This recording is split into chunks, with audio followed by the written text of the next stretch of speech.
Chance পাইলেই সফলতা? হ্যাঁ, দেখতে পাচ্ছি তো আমরা চান্স পাইলে সফলতা না।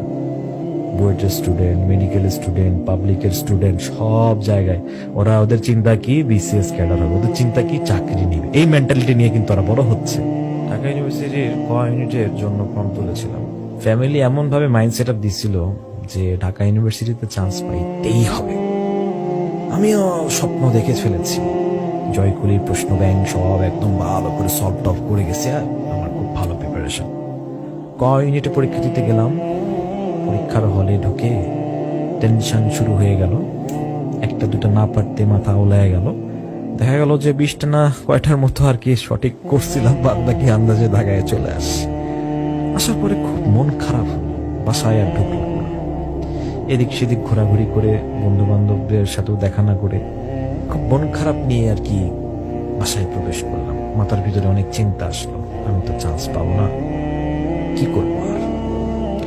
তো আল্লাহ আমাকে একটু ভুলে যাওয়ার একটা গুণ দিয়েছেন আর কি, নিয়ামত বলবো, যে কষ্টগুলো ভুলে যাই, মানে যেগুলো খারাপ লাগা আছে বেশিক্ষণ থাকে না, এটা একদিক দিয়ে ভালো।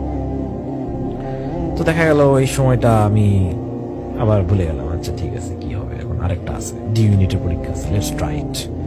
তো একটাতেও চান্স পাইনি পাবলিকে, মাশাআল্লাহ আলহামদুলিল্লাহ।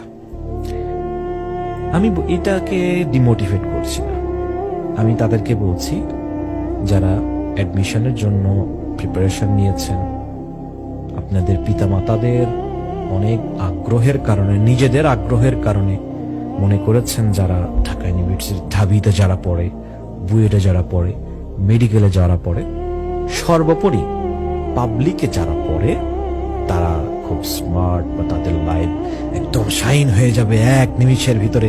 মানে ওখানে যারা চান্স পাবে তারা একদম লাইফ শাইন করতে পারবে, এবং ওদের বাহিরে যারা পড়বে তারা কিচ্ছু করতে পারবে না, বা পড়াশোনা যারা ছেড়েও দিবে তারাও কিচ্ছু করতে পারবে না। এইরকম মেন্টালিটি নিয়ে যারা পরীক্ষা দিয়েছেন এবং কোথাও কোনো চান্স হয় নাই এবং ভাবতেছেন যে এখানেই শেষ, আমি আর সাকসেস হতে পারলাম না, আমি আরেক বছর ড্রপ দেই, আরেক জায়গায় এক্সামিনেশন নেই, অথবা আমার বন্ধু পাইছে আগায় গেল, আমি আর পারলাম না, সমাজে মুখ দেখাবো কিভাবে, বাবা মার কাছে মুখ দেখাবো কিভাবে, এইরকম চিন্তা নিয়ে যে সকল ভাইয়েরা এখনো আছেন এবং এইরকম চিন্তা নিয়ে বিড়ি খাওয়া ধরছেন, গাঁজা খাওয়া ধরতে চাচ্ছেন, এইরকম চিন্তা নিয়ে সুইসাইডের দিকে যাওয়ার চিন্তা ভাবনা করছেন, তাদেরকে বলি এখানে জীবনের শেষ নয়। তথাকথিত পুঁজিবাদী বিশ্ব তাদের এই এডুকেশনাল সিস্টেমটা এমন ভাবে সাজিয়েছে, পদে পদে আপনাকে বুড়ো বানিয়ে দিবে, আপনার কাছ থেকে টাকা খসতে খসতে আপনার পিতামাতার পিঠের চামড়া মানে একদম ঝাঁঝরা করে দিবে, ঠিক আছে, ঘামে ঘুমে মানে পিতামাতার অবস্থা খারাপ হয়ে যাবে, তাদের জুতা ক্ষয়ে যাবে আপনার পড়াশোনার খরচ বেয়ার করতে করতে, তারপরেও আপনি প্রকৃত শিক্ষিত হতে পারবেন না, প্রকৃত সফলতা আপনার ভিতরে আসবে না। এটাই পুঁজিবাদী বিশ্বের এডুকেশন সিস্টেমের অবস্থা। আপনি মনে করছেন যে চান্স পাইলাম না, আমার লাইফ শেষ এখানে? নো, দেখেন না খোঁজ নিয়ে ঢাবিতে পোলাপাইন কি করে, দেখেন না খোঁজ নিয়ে বুয়েটের পোলাপাইন কি করে, সহপাঠীকে মেরে এখন মৃত্যুদণ্ডের আসামি, দেখতেই পাচ্ছি কি লাভ হয়েছে, তাদের লাইফ কি শাইন হয়েছে? দেখতে পাচ্ছেন এরকম অনেক স্টুডেন্ট আছে বুয়েটের বা পুরোপুরি ড্রাগ অ্যাডিক্টেড, এমন অনেক স্টুডেন্ট আছে বুয়েটের বিটেক খাইতে খাইতে অবস্থা খারাপ, 7-8 বছর ধরে পড়ে আছে, কোর্সই কমপ্লিট করতে পারতেছে। ঢাবিতেও আছে এরকম অহরহ। তাহলে চান্স পাইলেই সফলতা? হ্যাঁ, দেখতে পাচ্ছি তো চান্স পাইলে সফলতা।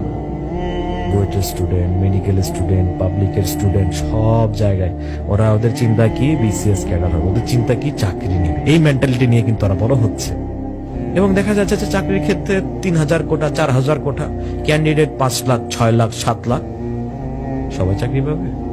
বলেন, সমাজ কি দেখায়? যে চাকরি করে সেই ভালো, সেই বড়, তার অনেক স্ট্যাটাস। আর যে ব্যবসা করে কামায় 1 লাখ টাকা মাসে, 2 লাখ টাকা মাসে, তাকে সমাজ গুরুত্ব দিতে চায় না।